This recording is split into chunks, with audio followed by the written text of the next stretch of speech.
అప్పటి మాది జొన్నలంక అండి. మాది లంకల గన్నవరం ఏరియా జొన్నలంక అండి. అది మొన్న ఐనవేల్లో సచివ్ ఓపెనింగ్కి అయ్యగారు కార్డు చూసి వచ్చారండి. వచ్చి సచివ్ ఓపెనింగ్కి వచ్చి మీ అవసరం నిమిత్తం రాయమన్నారండి. మన అయ్యగారు ఇప్పుడు అవసరం నిమిత్తం రాయమంటే మా పాపకండి ఫస్ట్ అమ్మాయి అండి, నెక్స్ట్ అబ్బాయి పుట్టాలని నేను అనుకున్నానండి. అయ్యగారు ప్రార్థన అయ్యింది.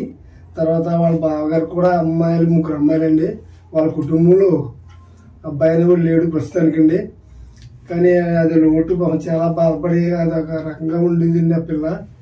అయ్యగారు ప్రార్థన చేసిన తర్వాత సచివ్ ఓపెనింగ్ వచ్చి ప్రార్థన చేసి కోసం అని నేను అబ్బాయి పుట్టాలి అయ్యగారని రాసి కానుకలు పెట్టులో వేయడం జరిగిందండి. జరిగితే అన్నట్టుగా దేవుడు మాకు అమ్మాయికి అబ్బాయి పుట్టాడండి. అది ఆయన ప్రార్థన దేవుడు ఆలకించి పని కట్టుకుని వచ్చారండి. మళ్ళీ అబ్బాయిని ఎత్తుకుని ప్రార్థన చేసేయడం జరిగింది.